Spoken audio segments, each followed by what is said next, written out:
가을 햇살이 따사롭게 부서지는 날이었다. 순이는 물에 젖은 머리카락을 수건으로 툭툭 털며 해변으로 걸어 나왔다. 바닷바람에 실려오는 국화 향기가 코끝을 간지럽혔다. 재현은 늘 그 자리, 바위 그늘에 앉아 책을 읽고 있었다. 그의 낡은 셔츠와 빛바랜 바지가 왠지 모르게 순이의 마음을 설레게 했다. 서울에서 온 선생님은 어촌 사람들과는 다른 분위기를 풍겼다. 순이는 숨을 고르고 재현에게 다가가 선생님, 또 책 읽으세요? 하고 말을 걸었다. 재현은 책에서 눈을 떼고 순이를 바라봤다. 그의 눈은 늘 따뜻했고 순이는 그 눈을 마주보는 것이 좋았다. 순이 왔어? 오늘은 물질은 안 나가? 그는 부드럽게 물었다. 순이는 어머니가 오늘은 좀 쉬라고 하셨어요. 내일은 장에 나가서 생선을 팔아야 한다고. 대답하며 그의 옆에 앉았다. 둘은 아무 말 없이 한동안 바다를 바라봤다. 파도 소리만이 정적을 채웠다. 며칠 뒤 순이는 어머니에게 재현에 대한 이야기를 꺼냈다. 김 여사는 굳은 표정으로 딸을 바라보며 말했다. 순이야, 그 사람은 우리랑 다른 세상 사람이다. 잠깐 있다가 서울로 돌아갈 사람이야. 헛된 꿈은 꾸지 마라. 순이는 어머니의 말에 가슴이 철렁 내려앉았다. 하지만 재현에 대한 마음은 쉽게 접을 수 없었다. 국화꽃이 더욱 짙게 피어가는 가을날, 재현은 순이에게 조심스럽게 말했다. 순이야, 나 이제 서울로 돌아가야 해. 순이는 눈물이 글썽거리는 눈으로 그를 바라봤다. 재현은 그녀의 손을 잡고 약속했다. 서울에 돌아가서 꼭 다시 올게. 잊지 않고 꼭 다시 올 거야. 순이는 그의 말을 믿고 싶었다. 하지만 불안한 마음은 감출 수 없었다. 안녕하세요. 오늘 이야기는 1950년대부터 2000년 이전까지의 실제 사연을 바탕으로 재구성한 이야기입니다. 그 시절 우리가 겪었던 사건과 그날의 선택들을 현실을 기반으로 담아보았습니다. 비슷한 기억이 떠오르신다면 여러분의 이야기를 댓글로 함께 나눠주셔도 좋겠습니다. 그럼 지금부터 이 이야기 속으로 들어가 보겠습니다.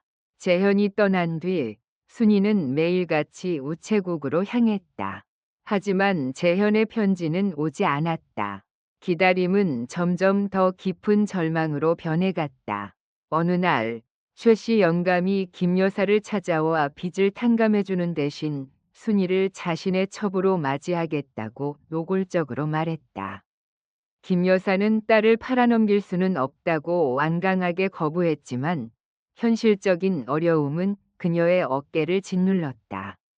영감님, 제발 순이만은. 순이는 아직 어리고 꿈도 많습니다. 김 여사는 눈물을 글썽이며 애원했다.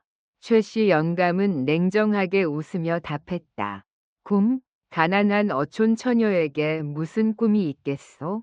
내 옆에 있으면 평생 먹고 살 걱정은 없을 텐데. 순이는 어머니와 최 씨 영감의 대화를 엿듣고 큰 충격을 받았다. 자신의 미래가 돈으로 거래될 수 있다는 사실에 절망했다. 재현을 기다리는 마음은 더욱 간절해졌지만 희망은 점점 희미해져 갔다. 며칠 후 마을에는 흉흉한 소문이 돌기 시작했다.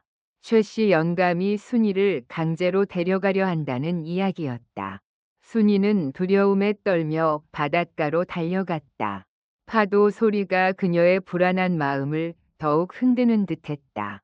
순이는 재현과의 추억이 깃든 바위에 앉아 하염없이 눈물을 흘렸다. 정말 다시 오겠다는 약속은 거짓이었을까? 서울에서는 나 같은 사람은 쉽게 잊혀지는 존재일까? 순이는 깊은 슬픔에 잠겼다. 어느 날 저녁, 김 여사는 순이를 불러 앉히고 조심스럽게 말을 꺼냈다.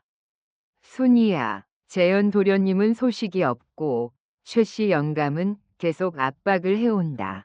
엄마는 어떻게 해야 할지 모르겠다. 순이는 어머니의 떨리는 목소리에 가슴이 미어졌다. 자신의 행복 때문에 어머니가 고통받는 모습을 더 이상 볼 수 없었다. 순이는 결심한 듯 어머니를 바라보며 말했다. 엄마, 제가 어떻게든 해볼게요. 그날 밤, 순이는 밤새도록 고민했다. 재현을 기다리는 것만이 능사가 아니라는 것을 깨달았다. 어머니를 지키고 자신을 지키기 위해서는 다른 선택을 해야만 했다. 순이는 마지막 희망을 품고 서울로 떠나기로 결심했다. 재현을 직접 찾아가 그의 진심을 확인하고 자신의 미래를 스스로 결정하기로 한 것이다. 다음 날 아침, 순이는 어머니에게 짧은 편지를 남기고 짐을 챙겨 마을을 떠났다. 쪽지에는 엄마, 재현 씨를 만나러 서울에 갑니다. 꼭 다시 돌아올게요. 걱정 마세요. 라고 적혀 있었다. 순이는 떨리는 마음으로 기차에 몸을 실었다. 서울로 향하는 기차 안에서 순이는 희망과 불안이 뒤섞인 복잡한 감정에 휩싸였다. 기차는 쉴 새 없이 달렸고 순이는 창밖 풍경을 바라보며 서울에 도착하면 어떻게 재현을 찾아야 할지 고민했다. 낯선 도시, 낯선 사람들 속에서 과연 그를 만날 수 있을까? 순이는 자신의 용기와 결심을 믿으며 두 주먹을 불끈 쥐었다. 서울역에 도착한 순이는 쏟아지는 인파에 압도당했다. 낯선 도시의 풍경은 그녀를 더욱 불안하게 만들었다. 순이는 역 앞에서 잠시 망설이다가 재현이 예전에 말했던 그의 하숙집 주소를 떠올렸다. 순이는 무작정 그 주소를 찾아 나서기로 결심했다. 길을 물어물어 겨우 하숙집 근처에 도착했지만 하숙집은 이미 낡고 허름한 모습으로 변해 있었다. 하숙집 주인에게 물어보니 재현은 전쟁통에 고향으로 돌아갔다는 이야기를 들었다. 순이는 망연자실했다. 그녀가 믿고 의지했던 마지막 희망마저 사라져 버린 것이다. 순이는 갈 곳을 잃고 서울 거리를 헤매었다. 배는 몹시 고팠지만 돈 한 푼 없었다. 순이는 절망감에 휩싸여 눈물을 글썽였다. 내가 왜 여기까지 왔을까? 재현 씨는 정말 나를 잊은 걸까? 그때 순이의 눈에 익숙한 얼굴이 들어왔다. 그녀는 눈을 크게 뜨고 다시 한번 확인했다. 틀림없이 재현의 친구였다. 순이는 용기를 내어 그에게 다가가 말을 걸었다. 저, 혹시 박재현 씨 친구 되시죠? 네, 맞습니다. 그런데 누구시죠? 재현의 친구는 순이를 의아한 눈으로 쳐다봤다. 순이는 떨리는 목소리로 자기가 누구인지, 재현과 어떤 사이였는지 이야기했다. 그의 친구는 순이의 이야기를 듣고 잠시 생각에 잠기더니 안타까운 표정을 지으며 입을 열었다. 재현이는 고향으로 돌아간 게 맞아요. 하지만 그의 말끝을 흐리는 모습에 순이는 불안감을 느꼈다. 하지만 뭐예요? 혹시 재현 씨에게 무슨 일이 생긴 건가요? 친구는 잠시 머뭇거리다가 순이를 근처 카페로 데려갔다. 그리고는 순이에게 재현의 이야기를 조심스럽게 털어놓았다. 재현은 서울로 돌아온 후 전쟁 후유증으로 힘든 시간을 보냈다고 했다. 가끔 발작을 일으키기도 하고 밤에는 악몽에 시달리기도 했다고. 결국 재현은 고향으로 내려가 요양을 하고 있다는 것이었다. 순이는 그의 친구에게 재현이 지금 어디에 있는지, 어떻게 하면 그를 만날 수 있는지 간절하게 물었다. 그의 친구는 난감한 표정을 지으며 말했다. 재현이는 지금 사람을 잘 알아보지 못해요. 그리고 뭐예요? 순이는 초조하게 그의 말을 기다렸다. 재현이는 곧 결혼을 해요. 순이는 그 말을 듣는 순간 온 세상이 무너져 내리는 듯한 기분을 느꼈다. 결혼이라니. 재현은 순이에게 서울에 돌아가면 꼭 다시 오겠다고 약속했었다. 그런데 이제 다른 여자와 결혼을 한다니. 순이는 믿을 수 없었다. 하지만 그의 친구의 눈빛은 진실을 말하고 있었다. 순이는 눈물을 참으며 그의 친구에게 고맙다는 인사를 하고 카페를 나왔다. 그녀는 텅 빈 눈으로 서울 거리를 걸었다. 더 이상 갈 곳도 희망도 없었다. 순이는 자신이 얼마나 어리석었는지 깨달았다. 재현은 이미 그녀를 잊었고 새로운 삶을 살아가고 있는데 그녀 혼자 그와의 약속을 붙잡고 여기까지 온 것이다. 그녀는 고향으로 돌아가기로 결심했다. 더 이상 재현을 기다리는 것은 의미가 없었다. 어머니와 함께 억척스럽게 살아가는 것이 그녀가 할 수 있는 최선이었다. 순이는 역으로 향했다. 기차표를 사려고 지갑을 열었지만 돈이 부족했다. 서울에 오느라 가진 돈을 모두 써버린 것이다. 순이는 망연자실했다. 집으로 돌아갈 차비조차 없다는 사실에 절망감을 느꼈다. 그때 순이의 어깨를 누군가가 툭 쳤다. 순이는 깜짝 놀라 뒤를 돌아봤다. 거기에는 뜻밖의 인물이 서 있었다. 바로 최씨 영감이었다. 최씨 영감은 순이를 보며 음흉한 미소를 지었다. 여기서 뭘 하고 있는 겐가, 아가씨? 설마 나를 찾아온 건 아니겠지? 순이는 온몸에 소름이 돋았다. 최씨 영감은 어떻게 서울까지 온 것일까? 그리고 왜 그녀를 찾아온 것일까? 순이는 본능적으로 위험을 감지하고 뒷걸음질 쳤다. 저는 그냥 집에 가려고요. 순이는 떨리는 목소리로 말했다. 최씨 영감은 순이에게 다가와 그녀의 팔을 붙잡았다. 집에는 왜? 내가 서울에서 좋은 일자리를 알아봐 줄 수도 있는데. 순이는 그의 손길을 뿌리치려고 발버둥 쳤지만 역부족이었다. 최씨 영감은 힘으로 순이를 끌고 가려고 했다. 순이는 필사적으로 소리쳤다. 살려주세요. 도와주세요. 그때 한 남자가 순이와 최씨 영감 사이로 뛰어들었다. 그는 최씨 영감의 팔을 잡고 순이를 그의 소나귀에서 빼냈다. 이 늙은이가 지금 뭐 하는 짓이오? 남자는 화난 얼굴로 최씨 영감을 노려봤다.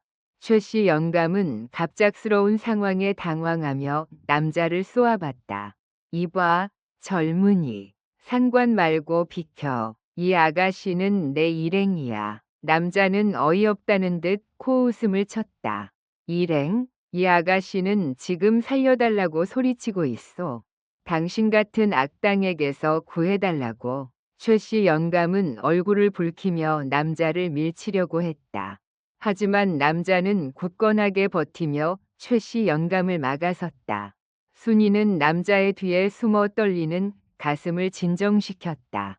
남자는 최씨 영감에게 경고했다. 당장 여기서 꺼지지 않으면 경찰에 신고할 거요.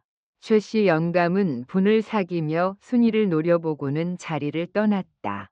남자는 순이에게 괜찮냐고 물었다. 순이는 감사하다는 인사를 하며 고개를 끄덕였다. 정말 감사합니다. 덕분에 살았습니다. 남자는 순이에게 따뜻한 미소를 지어 보였다. 천만에요. 어려움에 처한 사람을 돕는 건 당연한 일입니다. 남자는 순이에게 어디로 가냐고 물었다. 순이는 고향으로 돌아가려고 하는데 차비가 없다고 솔직하게 털어놓았다. 남자는 잠시 생각하더니 순이에게 돈을 빌려주겠다고 했다. 순이는 뜻밖의 호의에 감동하며 그의 제안을 받아들였다. 남자는 순이에게 차비를 빌려주고 기차 시간까지 함께 기다려 주었다. 기차에 오르기 전 순이는 남자에게 다시 한번 감사의 인사를 전했다. 정말 고맙습니다. 꼭 돈을 갚을게요. 남자는 순이에게 자신의 이름과 연락처를 알려주었다. 그리고 순이에게 힘든 일이 있으면 언제든지 연락하라고 말했다. 순이는 그의 따뜻한 마음에 다시 한번 감동하며 기차에 올랐다. 기차가 출발하고 순이는 창밖을 바라봤다. 서울에서의 짧은 여정은 그녀에게 깊은 상처를 남겼지만 동시에 새로운 희망을 안겨주었다. 재현에 대한 미련은 여전히 남아 있었지만 그녀는 이제 현실을 직시하고 자신의 삶을 살아가기로 결심했다. 그리고 그녀의 곁에는 그녀를 도와준 따뜻한 마음을 가진 남자가 있었다. 순이는 고향으로 돌아가 어머니와 함께 새로운 삶을 시작할 것을 다짐했다. 역으로 돌아오는 길, 순이는 멍하니 바다만 바라봤다. 파도는 끊임없이 밀려왔다 부서지며 하얀 포마를 만들었다. 마치 그녀의 마음 같았다. 희망과 절망이 뒤섞여 혼란스러웠다. 집으로 돌아오는 길은 멀고도 험했다. 발걸음은 무거웠고 숨소리는 거칠었다. 무엇보다 마음이 무거웠다. 재현 도련님을 다시 만날 수 있을까? 아니, 다시 만나는 것이 맞는 걸까? 수많은 질문들이 머릿속을 떠나지 않았다. 어머니는 순이를 보자마자 와락 껴안았다. 순이야, 괜찮은 거냐? 무슨 일 있었던 거 아니지? 순이는 고개를 저으며 괜찮다고 했지만 어머니는 순이의 얼굴을 꼼꼼히 살폈다. 순이의 눈가가 붉게 충혈되어 있었기 때문이다.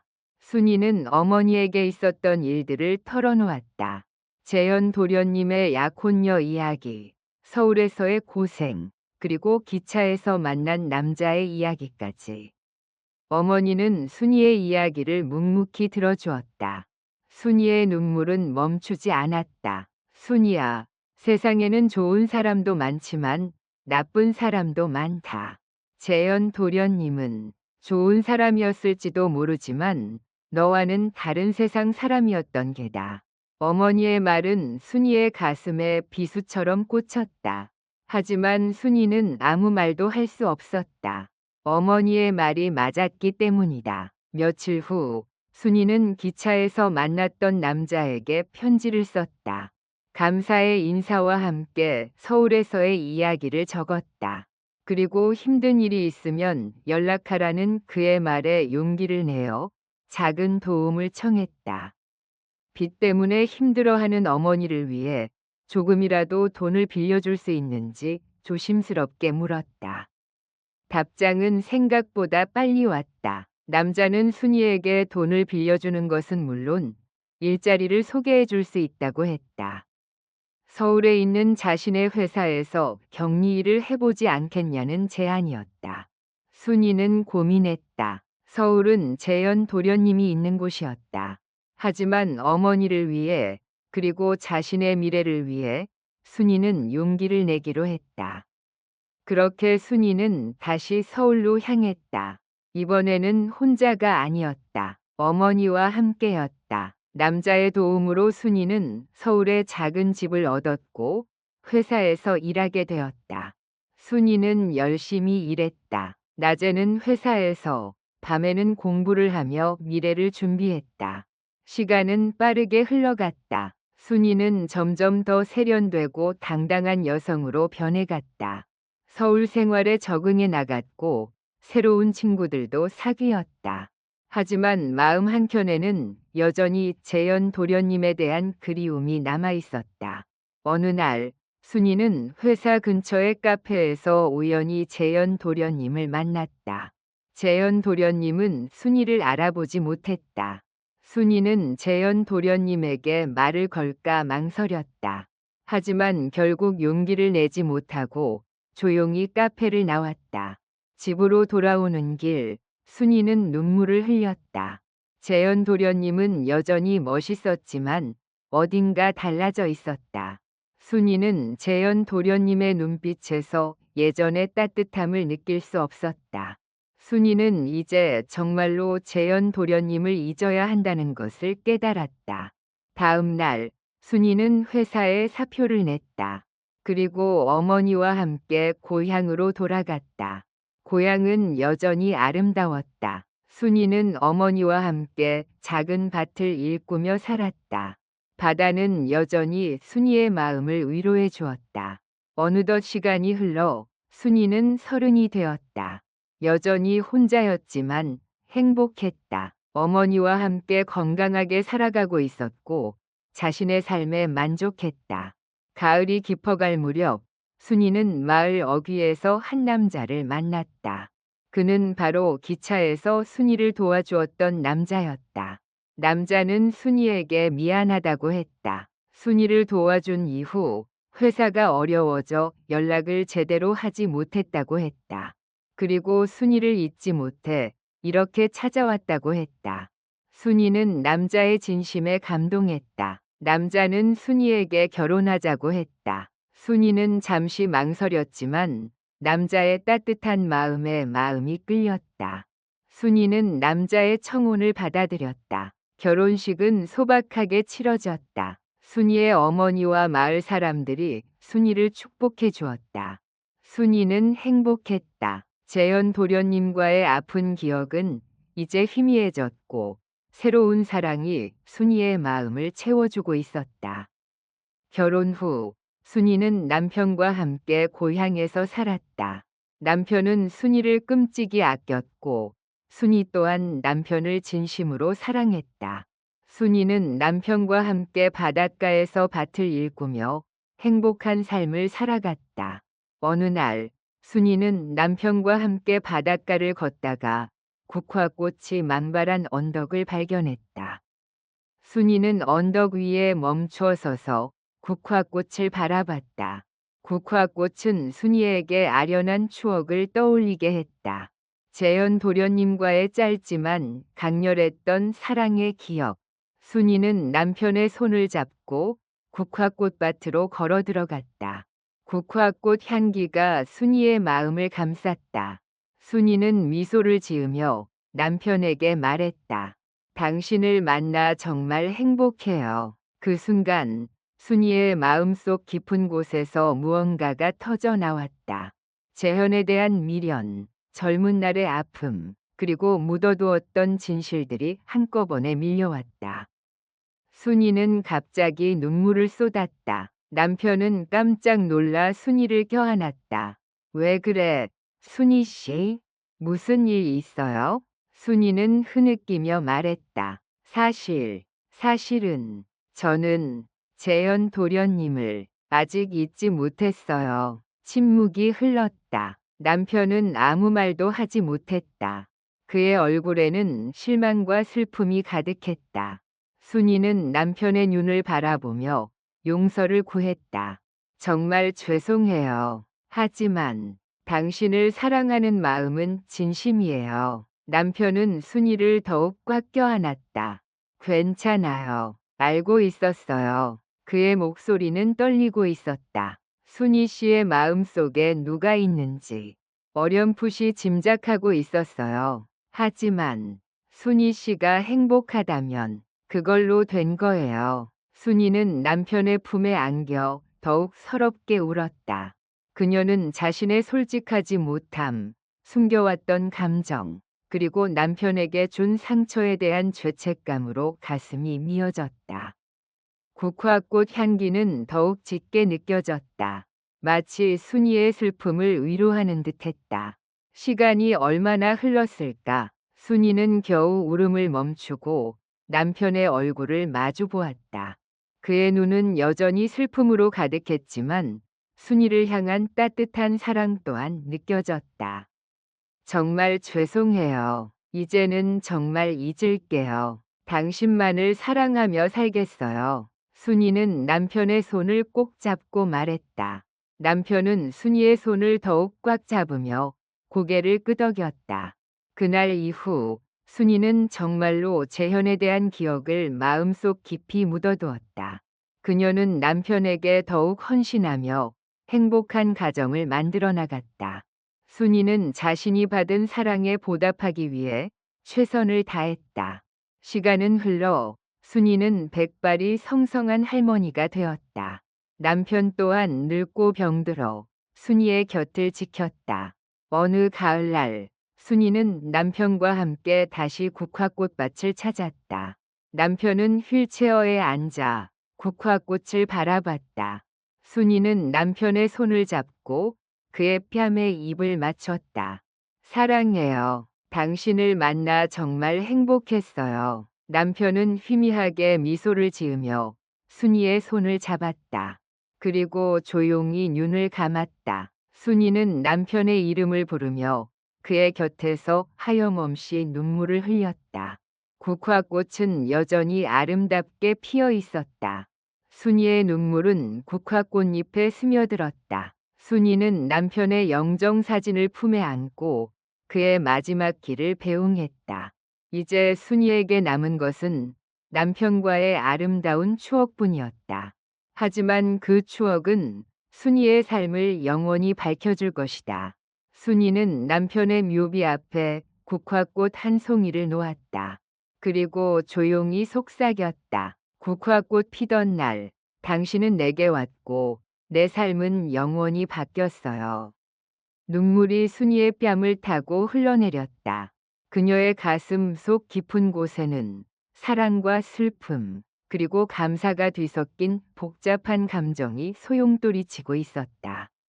이제 그녀는 혼자 남겨졌지만 남편과의 사랑은 영원히 그녀의 마음 속에 살아 숨쉴 것이다. 살다 보면 마음에 남는 이야기가 하나쯤은 있습니다. 오늘 이야기도 그렇게 남았다면 그때 떠오른 기억을 조용히 적어주셔도 좋겠습니다. 말로 다 하지 못한 마음들이 누군가에게는 깊은 공감이 됩니다.